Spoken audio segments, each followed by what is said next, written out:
Hello everyone. आज की video में उत्तराखंड के वन एवं वन आंदोलन से रिलेटेड कुछ क्वेश्चन आपके लिए लेके आए हूँ। कुछ ये क्वेश्चन बहुत इम्पोर्टेंट क्वेश्चन हैं, पहले भी परीक्षाओं में ये पूछे जा चुके हैं, तो आप इन प्रश्नों को ज़रूर एक बार देखिए। तो यहाँ पे मैं क्वेश्चन शुरू करती हूँ। पहला क्वेश्चन है, भोजपत्र वृक्ष कहाँ मिलता है? भोजपत्र जो कि एक महत्वपूर्ण इतिहास के साक्ष्यों के रूप में हम लेते हैं, तो ये मुख्यतः ये हिमालय में ही पाया जाता है। सेकंड क्वेश्चन है, भारतीय वन्य जीव संस्थान स्थित है? तो भारतीय वन्य जीव संस्थान देहरादून में स्थित है और ये मोतीचूर में देहरादून में जो मोतीचूर जगह है वहाँ पे ये स्थित है और 1935 में इसकी स्थापना हुई और बाद में इसको राजाजी नेशनल पार्क का नाम दे दिया गया। नेक्स्ट क्वेश्चन है, अस्कोट वन्य जीव विहार स्थित है? तो अस्कोट वन्य जीव विहार पिथौरागढ़ जिले में स्थित है और ये मुख्यतः कस्तूरी मृग के संरक्षण के लिए जाना जाता है और इसकी जो स्थापना हुई थी ये 1986 में हुई थी। नेक्स्ट क्वेश्चन है, ये बहुत ही इम्पोर्टेंट क्वेश्चन है, फूलों की घाटी कहाँ स्थित है? तो ऑलमोस्ट सभी को पता होगा ही कि फूलों की घाटी चमोली में स्थित है और ये कामेट पर्वत पर स्थित है। ठीक है, इसको 1982 में राष्ट्रीय उद्यान का दर्जा दिया गया था, लेकिन सबसे पहले इसको 1931 में फ्रैंक स्माइथ जो कि एक पर्वतारोही थे, जब ये कामेट पर्वत पर पर्वतारोहण के लिए गए थे तो फिर इन्होंने वहाँ फूलों की घाटी की सर्वप्रथम खोज की थी। फूलों की घाटी को स्कंद पुराण में नंदकानन के नाम से जाना जाता है और 14 जुलाई 2005 को इसको यूनेस्को द्वारा विश्व विरासत की श्रेणी में रखा जा चुका है। और इसके बाद नेक्स्ट क्वेश्चन है, कॉर्बेट नेशनल पार्क ये कहाँ स्थित है? तो ये जो कॉर्बेट नेशनल पार्क है ये 2 जिलों में स्थित है, पौड़ी और नैनीताल में। ठीक है, इसकी स्थापना हुई थी 1936 में। तत्कालीन जो गवर्नर थे ब्रिटिश, उस समय भारत स्वतंत्र नहीं हुआ था, तो उस समय के जो गवर्नर थे सर हेनली, ये इनके नाम से इस राष्ट्रीय उद्यान की स्थापना की गई थी। ये जो राष्ट्रीय उद्यान है कॉर्बेट नेशनल पार्क, ये भारत एवं एशिया का प्रथम राष्ट्रीय उद्यान है। तो ये भी एक इम्पोर्टेंट क्वेश्चन बन जाता है। स्वतंत्रता के पश्चात इसका नाम रामगंगा नेशनल पार्क रख दिया गया था। रामगंगा वहाँ पे जो उस नेशनल पार्क में वो नदी बहती है वो रामगंगा है, इसलिए इस नेशनल पार्क को उसी नदी के नाम पे रखा गया था। फिर 1957 में जिम कॉर्बेट जो कि एक बहुत ही महान प्रकृति प्रेमी थे, उनके नाम पर इस राष्ट्रीय उद्यान का नाम रखा गया, तो 1957 से इसको जिम कॉर्बेट नेशनल पार्क के नाम से जाना जाने लगा और 1 नवंबर 1973 को इसे भारत का पहला बाघ संरक्षित क्षेत्र घोषित कर दिया गया। ठीक है, तो नेक्स्ट क्वेश्चन अब इसके बाद आता है, गोविंद राष्ट्रीय उद्यान स्थित है ये उत्तरकाशी में और इसकी स्थापना हुई थी 1980 में और ये भी बाघ संरक्षण के लिए ही प्रसिद्ध है। नेक्स्ट है नंदा देवी राष्ट्रीय उद्यान। तो नंदा देवी राष्ट्रीय उद्यान जो है ये चमोली में स्थित है। ये नंदा देवी पर्वत है, वहाँ पे उसी के नाम से इस राष्ट्रीय उद्यान का नाम रखा गया है और 1982 में इसकी स्थापना हुई। ये भी बाघ संरक्षण के लिए ही प्रसिद्ध है और ये राज्य का सबसे बड़ा राष्ट्रीय उद्यान है। ठीक है, और नंदा देवी जो पर्वत है चमोली में, ये सबसे राज्य का जो है सबसे बड़ा पर्वत श्रृंखला है। ठीक है, इसके बाद नेक्स्ट क्वेश्चन, राज्य का सबसे पुराना वन्य विहार। तो राज्य का सबसे पुराना वन्य विहार है गोविंद वन्य विहार, जो कि उत्तरकाशी में स्थित है। मैंने ये पहले भी इस क्वेश्चन में यहाँ पे आ चुका है और इसकी स्थापना हुई थी 1980 में। तो ये राज्य का सबसे पुराना वन्य विहार है। ठीक है, और नेक्स्ट क्वेश्चन है राज्य का सबसे बड़ा बुग्याल। बुग्याल जो घास के मैदान होते हैं, यहाँ पे कोई भी पेड़ या झाड़ियाँ नहीं होती हैं, काफ़ी बड़े बड़े ये बुग्याल होते हैं। ये काफ़ी बड़े क्षेत्र में फैले हुए होते हैं। तो जो बैतनी बुग्याल है चमोली में, ये राज्य का सबसे बड़ा बुग्याल है। नेक्स्ट है सर्वाधिक वन क्षेत्रफल। ठीक है, उत्तराखंड में सर्वाधिक वन क्षेत्रफल जो है वो पौड़ी में है, फिर उत्तरकाशी में और फिर नैनीताल में। और सबसे कम वन क्षेत्रफल उधम सिंह नगर, फिर हरिद्वार और फिर पिथौरागढ़ में। ठीक है, ये 2011 की जो जनगणना है उसके ही ये रिपोर्ट्स हैं। अब इसके बाद है सर्वाधिक वन प्रतिशत। जो पहले ऊपर था वो क्षेत्रफल की दृष्टि से है और अब ये प्रतिशत की दृष्टि से है। तो यहाँ पे नैनीताल में सबसे ज़्यादा वन प्रतिशत हैं, फिर चंपावत और फिर पौड़ी। इसके बाद सबसे कम वन प्रतिशत में उधम सिंह नगर, हरिद्वार और पिथौरागढ़। तो सबसे कम जो वन क्षेत्रफल और वन प्रतिशत है वो सेम ही है, इनका जो ऑर्डर है वो सेम है। ठीक है, नेक्स्ट क्वेश्चन है उत्तराखंड का वरदान वृक्ष। ठीक है, तो ये बांज का वृक्ष जो है वो उत्तराखंड का वरदान वृक्ष कहलाता है।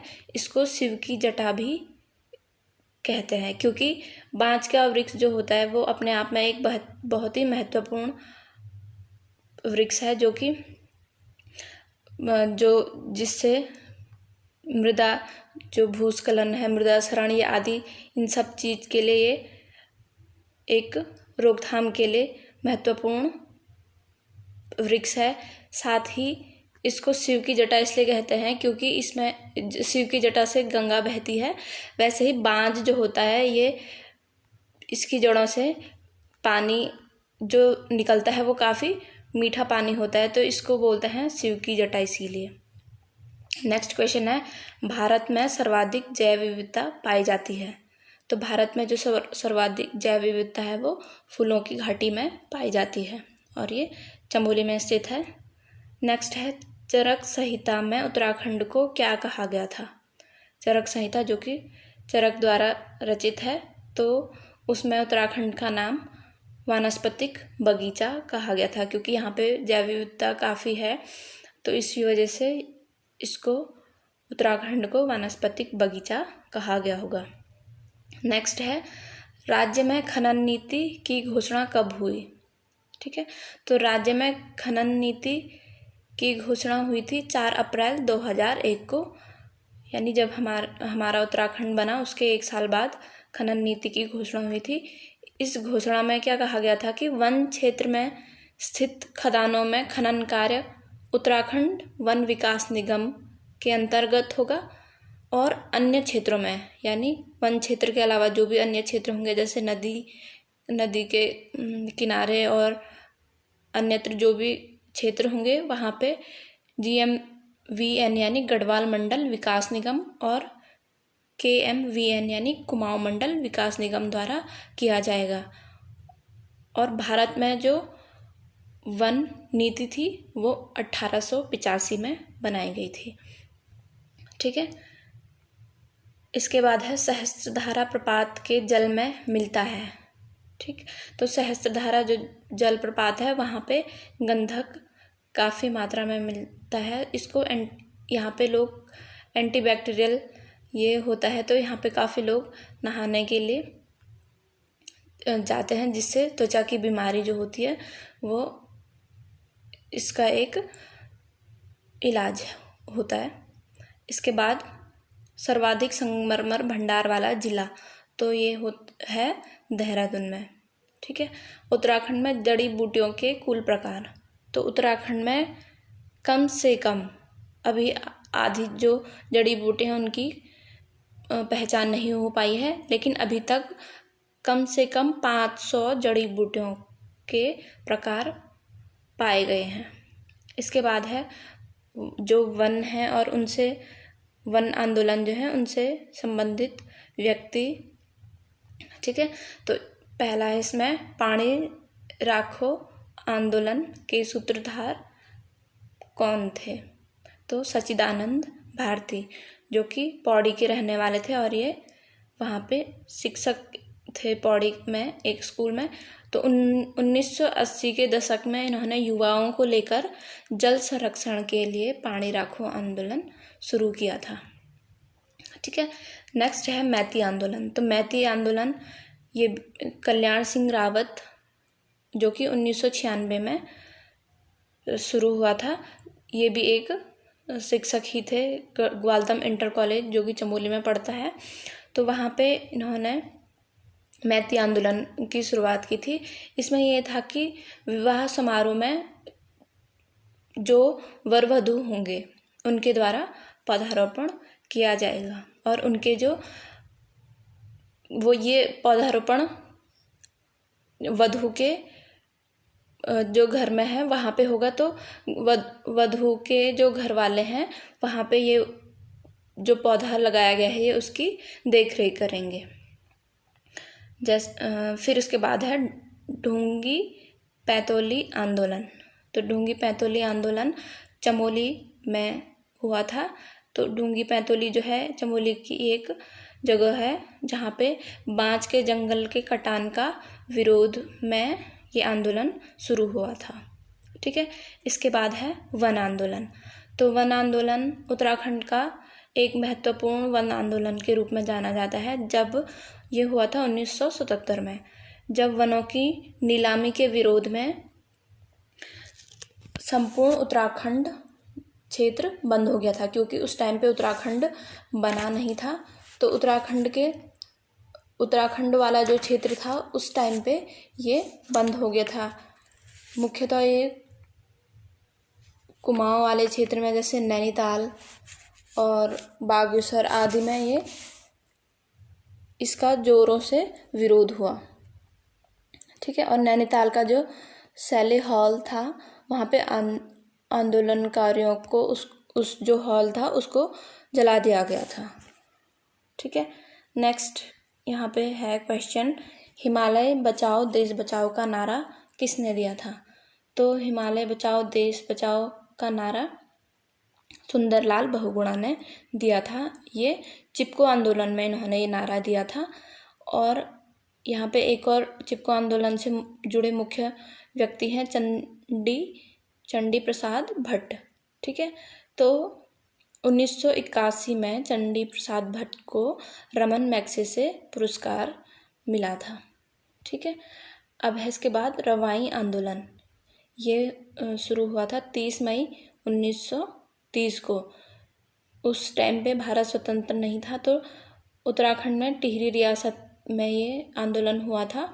और उस टाइम पे टिहरी रियासत के जो शासक थे वो नरेंद्र शाह थे। ठीक है, और 30 मई को ही जो वहाँ के दीवान थे चक्रधर जुयाल, उन्होंने आज्ञा दी कि आंदोलनकारियों पर गोलाबारी करो। इससे सैकड़ों जो किसान आंदोलनकारी थे वो इस आंदोलन में शहीद हो गए थे। तो ये तिलाड़ी नामक स्थान पर ये गोलाबारी हुई थी, तो इसको तिलाड़ी आंदोलन भी कहते हैं। और इस क्षेत्र में 30 मई को शहीद दिवस मनाया जाता है तिलाड़ी आंदोलन की याद में। इसके बाद है उत्तराखंड को हर्बल स्टेट के नाम से भी जाना जाता है। ठीक है, क्योंकि यहाँ पे लगभग 500 प्रकार की जड़ी बूटियों की खोज अब तक हो चुकी है। और चूँकि इसमें उत्तराखंड राज्य में जैव विविधता भरपूर मात्रा में है, तो इसलिए इसको जैव राज्य भी कहा गया है। और नेक्स्ट क्वेश्चन है मिश्रित वन खेती मॉडल। तो मिश्रित वन खेती मॉडल जो है वो जगत सिंह चौधरी, इनका उपनाम जंगली है। तो इन्होंने अपने 30 वर्षों के अथक प्रयास से ये मॉडल तैयार किया था। इसके अनुसार केवल हिमालय ही नहीं, भारत में भी मिश्रित वन खेती मॉडल को अपनाया जा सकता है। ठीक है। तो इसमें 2006 में इनको आर्यभट्ट सम्मान भी मिल चुका है। तो इसमें इन्होंने मुख्यतः जो पारिस्थितिकी संतुलन, पर्यावरण संरक्षण, जल संरक्षण के साथ साथ सतत आर्थिक विकास के लिए भी जो ये मिश्रित वन खेती मॉडल तैयार किया था, ये इनके आर्थिक विकास में महत्वपूर्ण हो सकता है। ठीक है। नेक्स्ट है रक्षा सूत्र आंदोलन। तो रक्षा सूत्र आंदोलन टिहरी में शुरू हुआ था 1994 में ये आंदोलन हुआ था। भिलंगना क्षेत्र की जो महिलाएं थी, उन्होंने वहाँ पे वन कटान के विरोध में पेड़ों पर रक्षा सूत्र बांधा था, इसलिए इस आंदोलन को रक्षा सूत्र आंदोलन कहा जाता है। ठीक है। इसके बाद है चिपको आंदोलन। ये बहुत ही फेमस आंदोलन रहा है वन आंदोलन के इतिहास में। ये 1974 में रैणी गांव में, जो कि चमोली में पड़ता है, वहाँ पे गौरा देवी के नेतृत्व में शुरू हुआ था। चिपको आंदोलन के दौरान एक महत्वपूर्ण नारा था, हिमपुत्रियों की ललकार, वन नीति बदले सरकार, वन जागे वनवासी जागे।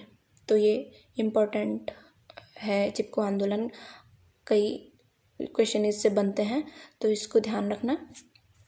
ठीक है। और चिपको आंदोलन से जुड़े अन्य महत्वपूर्ण जो व्यक्तित्व थे, एक तो चंडी प्रसाद भट्ट, इनको रमन मैग्सेसे पुरस्कार भी मिला था, और दूसरे हुए सुंदरलाल बहुगुणा, जो कि अपने आप में एक मुख्य पर्यावरणविद भी है। ठीक है। नेक्स्ट क्वेश्चन है मानव वृक्ष मानव कहा जाता है। ठीक है। तो विश्वेश्वर दत्त सकलानी को उत्तराखंड में वृक्ष मानव कहा जाता है, क्योंकि इन्होंने 1949 से जो वृक्ष विहीन पहाड़ हैं वहाँ पर वृक्षारोपण का कार्य शुरू किया था। ठीक है। नेक्स्ट क्वेश्चन है राजाजी नेशनल पार्क। जो राजाजी नेशनल पार्क है, ये 1983 में बना। ये 3 जिलों में स्थित है, हरिद्वार, पौड़ी, देहरादून में, और इसका जो हेडक्वार्टर है ये देहरादून में स्थित है। और पहले इसको वन्यजीव संस्थान भी कहा जाता था, बाद में इसका नाम राजाजी नेशनल पार्क हो गया। नेक्स्ट क्वेश्चन है फूलों की घाटी में कौन सी नदी बहती है। तो फूलों की घाटी में जो नदी है उसका नाम पुष्पावती है, और जो फूलों की घाटी है उसको कालिदास ने अपनी जो रचना है मेघदूत, उसमें फूलों की घाटी को अलका का नाम दिया है। ठीक है। इसके बाद है लास्ट क्वेश्चन यहाँ पे, किस आंदोलन में केवल अविवाहित स्त्रियां ही भाग लेती हैं। तो मैती जो आंदोलन था उसमें सिर्फ अविवाहित महिलाएं ही भाग लेती हैं। ठीक है। क्योंकि ये विवाह के समय पर वर वधू द्वारा वृक्षारोपण किया जाता है। तो आज के क्वेश्चन खत्म हुए। ये बहुत इंपॉर्टेंट क्वेश्चन है, आप एक बार इनको ज़रूर देखिएगा। धन्यवाद।